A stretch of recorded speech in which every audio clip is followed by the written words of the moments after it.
Seigneur Tout-Puissant, en cette aube nouvelle, en cette prière du matin que je dépose devant ton trône de grâce, mon âme cherche ta face. Je viens à toi non pas avec la précipitation du monde, mais avec le désir profond de recevoir la bénédiction promise, la bénédiction d'être comme un arbre planté près des courants d'eau. C'est la promesse que tu nous donnes, la fondation sur laquelle je veux bâtir cette journée. C'est l'invitation de ton cœur pour le mien, une invitation à quitter le désert de l'inquiétude pour m'établir dans l'oasis de ta fidélité. Aujourd'hui, je choisis d'ancrer ma vie, mes pensées, mes projets et mes émotions dans la source de toute prospérité véritable, ta présence. Cette prière matinale, inspirée par la vérité éternelle du psaume 1, est plus qu'un rituel. C'est un acte de foi, un acte de plantation délibérée. Je viens planter mon cœur au bord des eaux vives de ton esprit, car ta parole déclare dans le psaume 1, au verset 3, et je la reçois comme une prophétie pour ma vie en cet instant. Il est comme un arbre planté près d'un courant d'eau, qui donne son fruit en sa saison, et dont le feuillage ne se flétrit point. Tout ce qu'il fait lui réussit. Père, laisse cette parole s'infuser dans chaque fibre de mon être.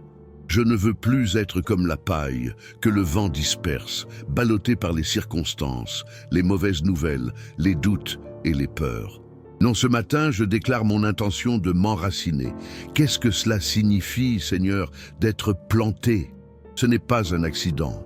Une plante qui pousse au hasard peut se retrouver sur un sol rocailleux, sans profondeur, destinée à être brûlée par le premier soleil ardent, comme Jésus nous l'a enseigné dans la parabole du semeur. Mais être planté suggère une main, une intention, un jardinier. Ce matin, je reconnais que tu es ce divin jardinier. Je te demande de me prendre dans ta main et de me planter. Plante-moi, Seigneur, plante-moi là où la terre est bonne, là où mes racines pourront s'étendre profondément, là où la source d'eau est inépuisable. Plante-moi loin du chemin des moqueurs, loin du conseil des méchants, loin de la compagnie de ceux qui se complaisent dans le cynisme et le désespoir. Plante-moi dans le sol fertile de ta communauté de foi, mais surtout, plante-moi au bord de ta parole vivante. Je visualise cette scène maintenant, Père. Je me vois comme cet arbre.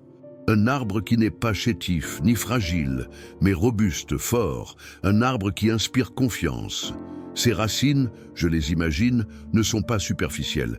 Elles descendent, elles creusent, elles cherchent l'humidité, la substance, la vie. Elle traverse les couches de la superficialité de ce monde, les opinions changeantes, les tendances éphémères. Elle s'ancre dans ce qui est éternel, dans ta nature immuable.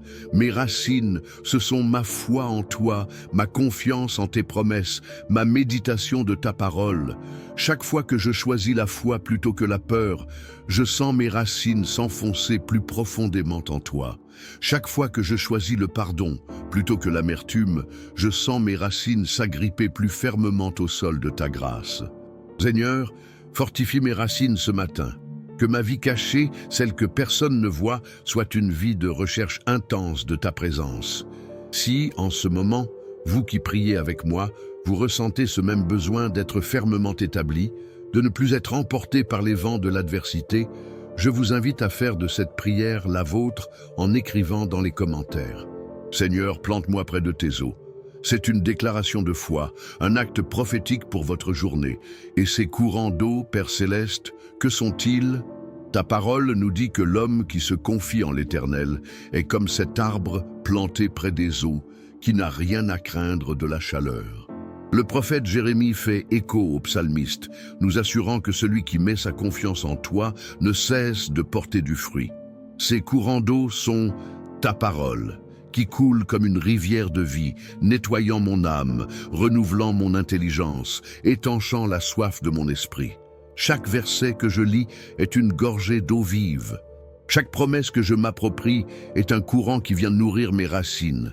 Dans un monde saturé d'informations toxiques, de nouvelles anxiogènes et de discours qui assèchent l'âme, je choisis de boire à ta source. Je choisis de me délecter de ta loi, jour et nuit.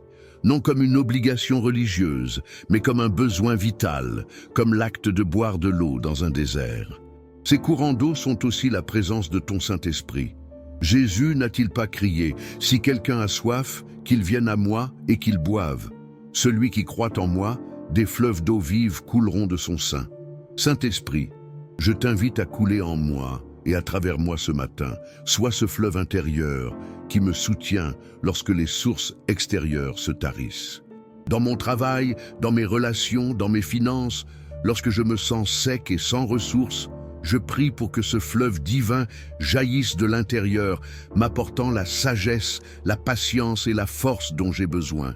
Je refuse de m'abreuver aux citernes crevassées de ce monde, qui ne retiennent pas l'eau, la reconnaissance humaine, le succès matériel éphémère, le plaisir fugace. Je me tourne vers la source inépuisable, la fontaine qui ne tarit jamais, toi. La promesse ensuite est le résultat de cette plantation, qui donne son fruit en sa saison. Seigneur, quelle leçon de patience et de confiance dans cette simple phrase. L'arbre ne lutte pas pour produire son fruit, il ne s'angoisse pas en se comparant aux autres arbres. Il ne regarde pas son voisin en se demandant pourquoi ses fruits sont déjà là et pas les siens. Il se contente de faire une seule chose, puiser la vie de la source à laquelle il est connecté. Et parce qu'il est bien nourri, bien hydraté, le fruit apparaît naturellement en sa saison. Père, délivre-moi de l'anxiété de la performance. Délivre-moi de la culture de l'immédiateté qui me pousse à vouloir tout de suite. J'accepte ton calendrier divin pour ma vie. Je sais que tu as une saison pour chaque chose sous le ciel, une saison pour semer et une saison pour récolter, une saison de silence et de croissance souterraine et une saison de manifestation visible. Aujourd'hui, je te fais confiance pour la saison dans laquelle je me trouve. Si c'est une saison d'attente, aide-moi à continuer de puiser en toi, sachant que même si je ne vois rien à la surface, mes racines se fortifient et le fruit se prépare. Si c'est une saison de récolte, aide-moi à donner ce fruit avec humilité et générosité, reconnaissant qu'il vient de toi et non de mes propres efforts. Ce fruit, Seigneur, n'est pas seulement le succès matériel. C'est le fruit de l'esprit que l'apôtre Paul décrit. L'amour, la joie, la paix, la patience, la bonté, la bénignité, la fidélité, la douceur, la maîtrise de soi. Voilà la vraie prospérité. Être patient avec mes enfants, manifester de la douceur envers un collègue difficile, garder la paix au milieu d'une crise financière, aimer ceux qui sont difficiles à aimer. Voilà le fruit que je désire porter pour ta gloire. Si vous croyez que Dieu a un temps parfait pour chaque bénédiction dans votre vie et que vous désirez porter ce fruit de l'esprit, je vous invite simplement à cliquer sur le bouton « J'aime » de cette vidéo. Que ce simple clic soit un « Amen » de votre part, un saut de votre confiance dans le timing parfait de notre Père, et la promesse continue et dont le feuillage ne se flétrit point. Seigneur, c'est une promesse de résilience, d'endurance spirituelle. Le feuillage représente ma vitalité, mon témoignage visible, ma joie de vivre. Dans ce monde, il y a tant de choses qui peuvent flétrir notre feuillage. La déception, la trahison, la fatigue, la maladie, le deuil. Nous traversons tous des saisons d'hiver, des moments où le froid de l'épreuve semble geler toute vie. Mais l'arbre planté près de l'eau a un secret. Même en hiver, lorsque tout semble mort à la surface, ses racines continuent de boire à la source cachée. Et c'est pourquoi son feuillage ne se flétrit pas. Sa vitalité ne dépend pas des conditions extérieures, mais de sa connexion intérieure. Père, je prie pour que mon feuillage ne se flétrisse pas. Lorsque le vent brûlant de la critique souffle, que ma foi reste verte. Lorsque la sécheresse d'une longue attente s'installe, que mon espérance reste luxuriante. Lorsque les parasites du doute et du découragement tentent de dévorer ma paix, que ma connexion à toi soit mon insecticide spirituel. Je pense à cette parole de l'apôtre Paul. C'est pourquoi nous ne perdons pas courage. Et lors même que notre homme extérieur se détruit, notre homme intérieur se renouvelle de jour en jour. C'est cela, la promesse du feuillage qui ne se flétrit pas. C'est le renouvellement quotidien de ma force intérieure, de ma joie, de ma paix, parce que je suis connecté à toi. Ce matin, je te demande d'irriguer mon âme. Lave tout ce qui est sec, tout ce qui est mort. Coupe les branches mortes de ma vie, ces vieilles habitudes, ces mentalités de défaite, et remplis-moi de ta sève divine. Je déclare que ma vie ne sera pas un monument à la tristesse, mais un jardin verdoyant qui témoigne de ta bonté, même au milieu des saisons difficiles. Enfin vient le couronnement de la promesse, la conséquence inévitable d'une vie ainsi plantée. Tout ce qu'il fait lui réussit. Seigneur, cette phrase est si puissante, si pleine d'espoir. Quelle est cette réussite dont tu parles? Le monde a sa propre définition de la réussite, la richesse, la célébrité, le pouvoir. Mais je sais que ta définition est plus profonde, plus large, plus satisfaisante. La réussite, selon toi, c'est accomplir le but pour lequel tu m'as créé. C'est que mes actions, mes paroles, mes projets soient alignés avec ta volonté et portent la marque de ta faveur. C'est la prospérité de l'âme, la paix dans mes relations, la clarté dans ma mission, l'impact positif sur ceux qui m'entourent. Ce matin, je soumets tout ce que je vais faire à ta Seigneurie. Le travail que je vais accomplir, les conversations que je vais avoir, les décisions que je vais prendre, les courses que je vais faire, le temps que je vais passer avec ma famille. Je te demande que ta grâce et ta faveur reposent sur chacune de ces activités. Que la sagesse d'en haut guide mes mains et mes paroles. Que je ne cherche pas à réussir selon mes propres forces ou ma propre intelligence, car ce serait bâtir sur le sable, mais que je m'attende à toi, la source de toute véritable réussite. La promesse n'est pas que je ne rencontrerai jamais d'obstacles. L'arbre fait face aux tempêtes. Mais parce que ses racines sont profondes, la tempête ne le déracine pas. Au contraire, elle le force à s'enraciner encore plus profondément. De même, je prie que les défis d'aujourd'hui ne me fassent pas échouer, mais qu'ils me poussent à dépendre encore plus de toi, et qu'à travers cette dépendance, ta force se manifeste et me fasse prospérer. Je déclare donc par la foi, sur la base de ta parole infaillible, que cette journée est une journée de réussite divine. Tout ce que ma main touchera aujourd'hui sera béni.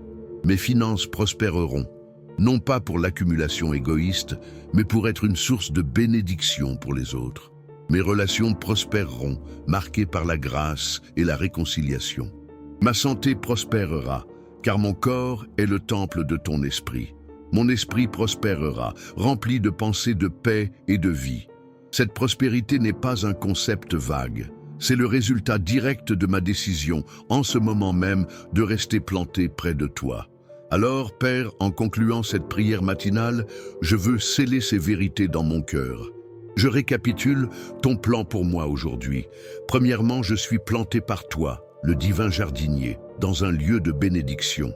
Deuxièmement, ma source de vie n'est pas le monde, mais les courants d'eau vive de ta parole et de ton esprit. Troisièmement, je porterai du fruit, non par anxiété, mais par une connexion naturelle à toi, en ton temps parfait. Quatrièmement, ma vitalité spirituelle, mon feuillage, ne dépendra pas des circonstances, mais de mes racines profondes en toi. Et enfin, la conséquence de tout cela est que tout ce que j'entreprendrai aujourd'hui, dans ton nom et pour ta gloire, réussira. Quelle fondation magnifique pour commencer une journée, quelle paix, quelle assurance, quelle force. Merci Seigneur pour le don du psaume 1. Merci parce que tu ne nous laisses pas errer dans le désert, mais tu nous offres un lieu de stabilité et d'abondance. Je vous invite, vous qui avez prié avec moi jusqu'au bout, à faire de cette prière la vôtre de manière tangible. Partagez-la maintenant avec une personne de votre entourage qui a besoin d'entendre ce message d'espoir, quelqu'un qui se sent peut-être comme une feuille sèche, emportée par le vent. Votre partage peut être le geste qui l'aide à s'ancrer aujourd'hui. Et si ce n'est pas déjà fait, je vous encourage à vous abonner à cette chaîne pour que chaque matin, nous puissions nous retrouver ensemble pour planter nos vies de plus en plus profondément dans le sol fertile de la parole de Dieu.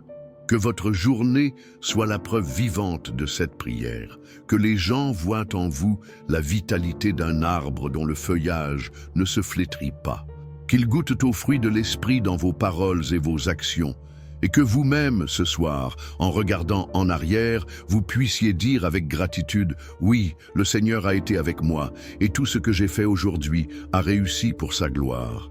Au nom puissant de Jésus-Christ, j'ai prié. Amen.